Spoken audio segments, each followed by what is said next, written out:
Welcome back to our channel. চলুন আজকে আমরা যেই বিষয়টা নিয়ে কথা বলবো, যে বড় বড় স্ক্যাম নিয়ে আমরা দেখতে পাচ্ছি মার্কেটের মধ্যে চলছে। এই রিসেন্টলি হয়েছে জ্যান স্ট্রিট স্ক্যাম। সেখানে প্রায় ৩৬,০০০ কোটি টাকার কাছাকাছি স্ক্যাম, এবং যদি পুরোটা ধরা হয় প্রায় ৭৫ থেকে ৭৬,০০০ কোটি টাকার স্ক্যাম। যেখানে এই জেন স্ট্রিট একটা বিখ্যাত আমেরিকান প্রাইভেট লিমিটেড ট্রেডিং একটা ফার্ম, যারা মেনলি অ্যালগো ট্রেডিংয়ের জন্য বিখ্যাত এবং যারা অ্যালগো ট্রেডিং করে। এরা স্ক্যাম করলো কীভাবে? আপনি যদি দেখেন ২০২২ সাল থেকে ২১, ২২, ২৩ সাল একটা বিভৎস ভোলাটিলিটি, এবং সেখানে রিটেলাররা সবচেয়ে বেশি মার্কেটের মধ্যে এসেছিল, এবং রিটেলাররা এসে এখানে প্রচুর পরিমাণে রিটেলার এসেছে এফএনওতে, কারণ খুব কুইক মানির চক করে মার্কেট। আমি বারবার একটা কথাই বলি যে অপশন ট্রেডিং তাদের জন্য না যারা ইমিডিয়েট অপশানে এসে টাকা আর্ন করতে এসেছেন। অপশন ট্রেডিং তাদের জন্য যারা মার্কেটে অলরেডি আপনারা আছেন, সেখান থেকে আস্তে আস্তে করে গ্রোথ করতে চাইছেন, তাদের জন্য। এখন জেন স্ট্রিট কী করতো আমি সেটা নিয়ে পুরোটা একটা ডিটেলসে বলি। এরা হচ্ছে হাই ফ্রিকোয়েন্সি ট্রেড করতো, এবং জেন স্ট্রিট এক্সপোজড করা হয়েছে, সেবি থেকে কিছু গাইডলাইন্স হয়েছে। এটা ২০০০ সালে প্রতিষ্ঠিত হয়েছিল নিউ ইয়র্ক সিটিতে হেডকোয়ার্টারের। Global market, ETF stock, derivative, commodity এবং ক্রিপ্টোকারেন্সিতে এরা ট্রেডিং করে, এবং এরা ডেটা ড্রিভেন ট্রেডিং করে এদের কথা। এবং আয় এবং বোনাস ভালো রকম পরিমাণে হয়। তাদের গোপন ট্রেডিং স্ট্র্যাটেজি মেন, এটা শুরু হয় কোথা থেকে? আমেরিকাতে এদের দুজন কর্মচারী অন্য একটা ট্রেডিং ফার্মে তারা চলে যায়, এবং এরা বলে যে আমাদের কিছু ইন্টারনাল ট্রেডিং স্ট্র্যাটেজি বা সিক্রেট ট্রেডিং স্ট্র্যাটেজি নিয়ে এরা চলে গেছে অন্য কোম্পানিতে, তো সেই কোম্পানি তারা এই দ্বারা প্রফিট করছে। ফলে যেটা হয়, এখান থেকে এইটা শুরু হয় সেবিভাবে কী এমন গোপন স্ট্র্যাটেজি, যেই স্ট্র্যাটেজি দিয়ে তারা এত কোটি টাকা লাভ করেছে। এবং এই লাভটা কিন্তু সেই জেপি মর্গানের বা এখন মানে আচ্ছা কাছা যারা বড় বড় আর কি ব্ল্যাক রক, যারা যেই ধরনের টাকা রোজগার করছে, সেই ধরনের টাকা তারা রোজগার করেছে। এখন এটা সেবিরও খুব সন্দেহ হয়। সেবির প্রায় ১৬ মাস লেগেছে এই টোটালটা এক্সপোজটাকে তাদের ধরতে, এই সিক্রেট ট্রেডিং স্ট্র্যাটেজিটা ধরতে। আমাদের স্টুডেন্ট যারা আছেন, যারা ২-৩ বছর বা ৪ বছর আগে, 5 বছর আগে শিখেছেন, আমি একটা কথা বলতাম বারবার, যে ব্যাঙ্ক নিফটিতে আমাদের কাছে, আমি কালকের ক্লাসেও এটা বলেছি, যে ঢাল তরোয়াল, আমাদের কাছে শুধু তরোয়ালটা আছে, ঢালটা আছে, তরোয়াল নেই। কাউকে কাটতে পারবো না। যার কাছে তরোয়াল এবং ঢাল আছে তার পিছনে পিছনে করে আমরা যেতে পারবো। এখন এই বলতাম, ধরুন ব্যাঙ্ক নিফটিকে, আমার ইচ্ছে যাচ্ছে এই ব্যাঙ্ক নিফটিকে ফেলবো, আমার অপশন কেনা আছে, আমি সেখানে কিভাবে ফেলবো? কিছু না। ব্যাঙ্ক নিফটির মেন যে ইন্ডিকেটারগুলো, মানে মেন যারা মানে বাড়ির, একটা বাড়ির কি হয়, ফ্যামিলি মেম্বারের মেন কিছু আর্নিং মেম্বার থাকে। তো মেন আর্নিং মেম্বার ব্যাঙ্ক নিফটির কে কে ছিল? HDFC bank, ICICI bank, Kotak Mahindra bank এবং এসবিআই। এই চারটেকে, এবং তার মধ্যে 50% যদি ধরি, সেটা হচ্ছে এইচডিএফসি এবং আইসিআইসিআই ব্যাঙ্ক। এবং এদেরকে যদি আমি বেচতে পারি, ধরুন আমি ইনকেস কল বাই করেছি, আমাকে কি করতে হবে? সেখান থেকে আমি দেখতে পাচ্ছি ব্যাঙ্ক নিফটি নিচের দিকে পড়ছে, এবং এই একই স্ট্র্যাটেজি তারা লাগিয়েছিল যেদিন এইচডিএফসি ব্যাঙ্কের একদিন রেজাল্ট ছিল, সেই দিন এইচডিএফসি ব্যাঙ্ক অটোমেটিক পড়ছিল। তারা কি করেছে, সেখানে এইচডিএফসি ব্যাঙ্ককে চুটিয়ে কিনে গেছে, কিনে নিয়ে গিয়ে, এবং শুধু কেনা না, উপরের দিকে তারা কি করেছে, একটা বড় সড়ো লেভেলের মানে সেখানে দেখিয়েছে যে এত পরিমাণ এখানে বাইং হবে।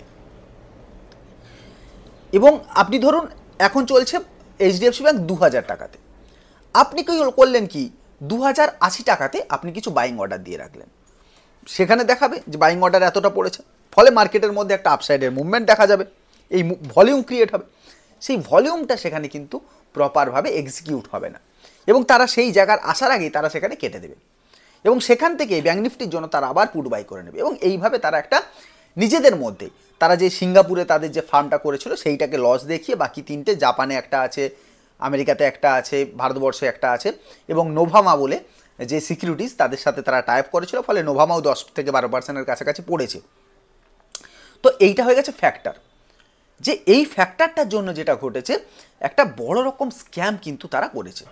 এই স্ক্যামটা তারা করছিল যেইভাবে, আমি কিছু বলি, যেখানে এই যে অভিযোগ তারা কিভাবে তৈরি হয়েছিল, জেন স্ট্রিটে যদি সেবি কিভাবে ধরলো আর কি, তো এনএসসিতে এবং বিএসসিতে এনএসসিতে তারা পুরোপুরি চেয়েছে যে তাদের ট্রেডিং যে হিস্ট্রিটা আছে সেটা দিতে, এবং এই হিস্ট্রি দেখার ফলে যেটা আমরা HFT বলা হয় বা হাই ফ্রিকোয়েন্সি ট্রেডিং যেটা বলা হয়, তারা কিভাবে করতো এবং বিডাক্স তারা কিভাবে ম্যানুপুলেট করতো আর কি, এই ম্যানুপুলেটটা ধরতে পেরেছে। এবার কথা হচ্ছে সেবি এই জেন স্ট্রিটকে কেন নিষিদ্ধ করলো? যদি না নিষিদ্ধ করা হতো তাহলে কি হতো, এরা কি করতো না অ্যালগোরিদমে বড় বড় পোস্ট করে তা মুহূর্তে ক্যান্সেল করতো, যাতে অন্যান্য ট্রেডারকে ভুল দিকে ট্রেড করতে মানে আলটিমেট ম্যানুপুলেট করতো।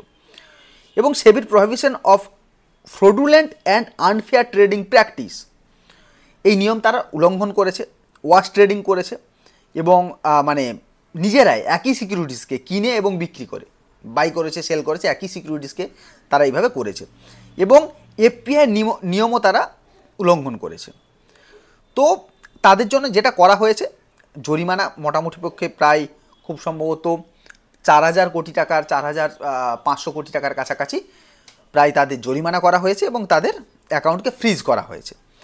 এখন সেবির এই ফ্রিজ করার পরেও তারা কি বেঁচে থাকবে? খুব ভালো করে ভেবে দেখুন, এই যতবার স্ক্যাম হয়েছে, একটা বড়সড় স্ক্যাম হয়েছিল আমরা জানি, মানে আমরা যদি দেখি 1993 হার্ষাদ মেহতা স্ক্যাম, কেতন পারিক আবারও সেই স্ক্যাম করেছিল, রিসেন্টলি ধরা পড়েছিল।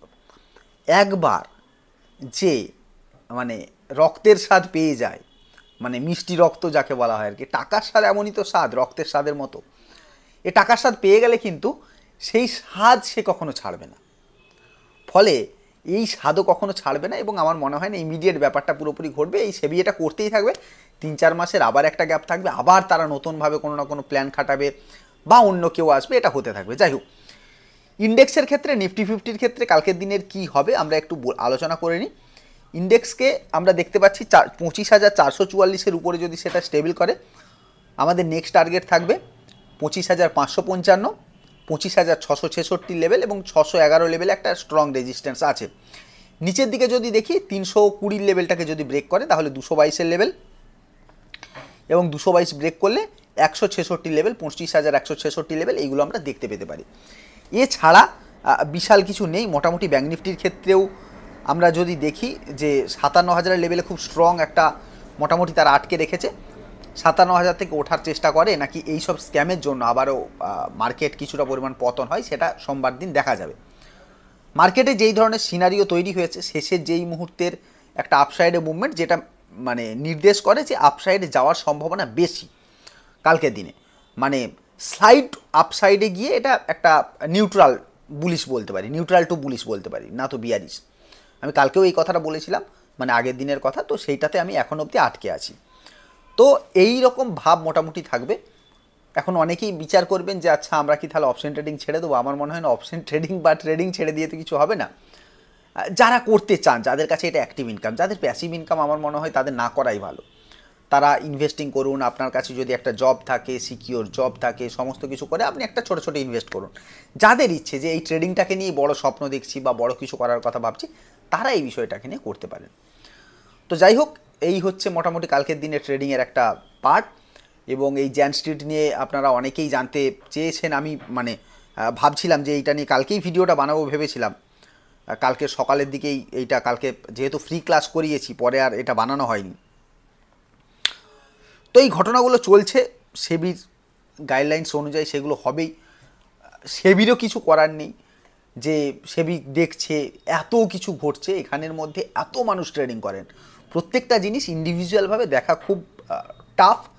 আমরা সেবিকে খুব ইজিলি বলতে পারি সেবি আগের চেয়ে স্ট্রং হয়েছে, যেটা একদমই নিস্তেজ ছিল সেটা নিশ্চয়ই মানে কালো ঘোড়া বা ব্ল্যাক হর্সের মতন ছুটবে না, সেটাকে টাইম দিতে হবে, আস্তে আস্তে করে আরও বেশি মডিফিকেশান দরকার, আরও বেশি মানে গুরুত্ব সহকারে রিটেলারকে বাঁচানো দরকার। রিটেলার যতক্ষণ না বাঁচবে ততক্ষণ অবধি মার্কেট কিন্তু টিকে থাকবে না, কারণ রিটেলার টিকে থাকলে তবেই মার্কেট টিকে থাকবে, টেকাটা খুব জরুরি আর কি।